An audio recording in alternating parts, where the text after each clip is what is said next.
هم من شدة التضييق على النظام وأزلامه وأذنابه في الداخل والخارج يتصرفون تصرفات متخبطة، لا يحسنون.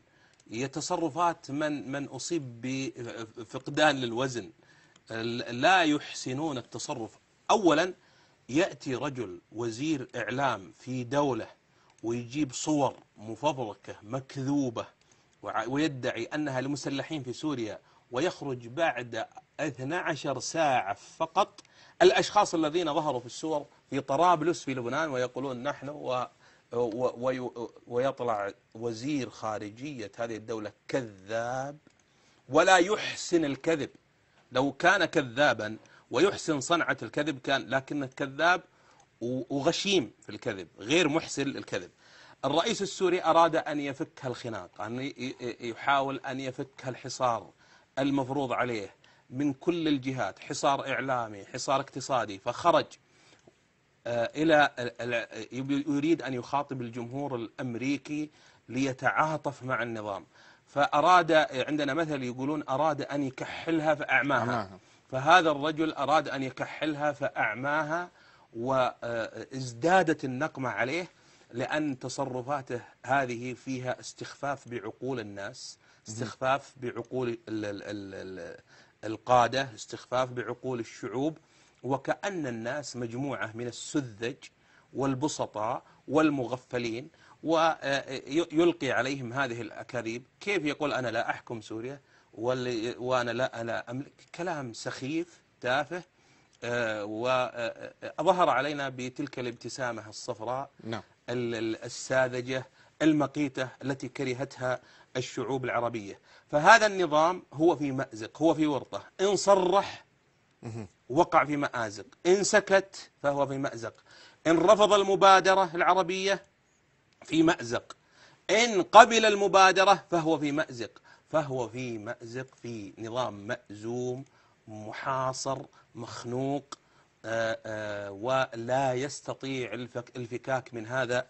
وأريد أن أشير إلى أن المبادرة العربية للإخوان السوريين، الشعب السوري الكريم البطل المجاهد الصابر المصابر المحتسب، وأقول له المبادرة هي مبادرة الشعب السوري.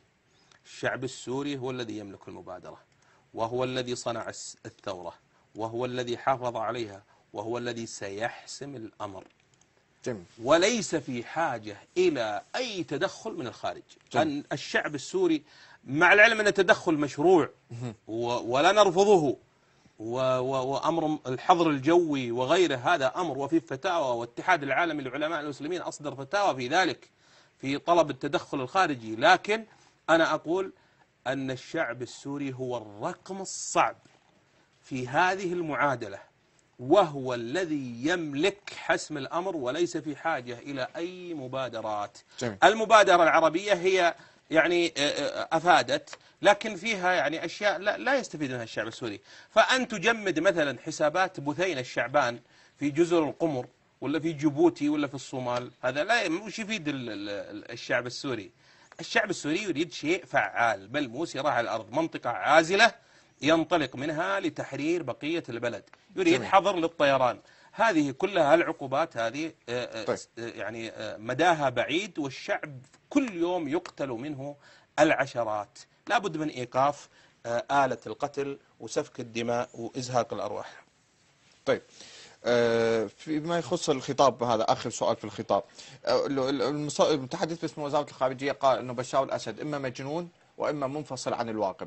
ألا يمكن تفسير منفصل عن الواقع بأنه تدريب لبشار الأسد مستقبلا بأنه يخرج منها كشعرة من العجيب أنه الرجل فعلا كان خارج الواقع؟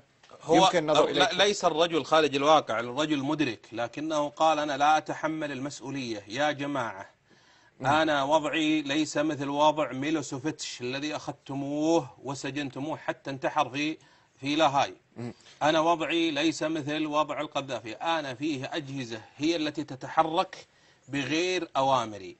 أقادت هذه الأجهزة هم المسؤولون أولا وأخيرا، هم الذين يجب أن تصدر مذكرة لمحكمة الجنايات الدولية بإلقاء القبض عليهم. أنا ترى بريء من هالدماء، هو يريد أن يبرئ نفسه ويلقي التهمة على الآخرين حتى يسلم من تبعة كل هذه الأوامر. هذا هو الأمر، وليس يعني ولكن أيضا في الحالة التي وصل إليها التخبط، الرجل منذ 9 أشهر، أكثر من 9 أشهر وهو محاصر، والشعب السوري أراه النجوم في عز الظهيرة.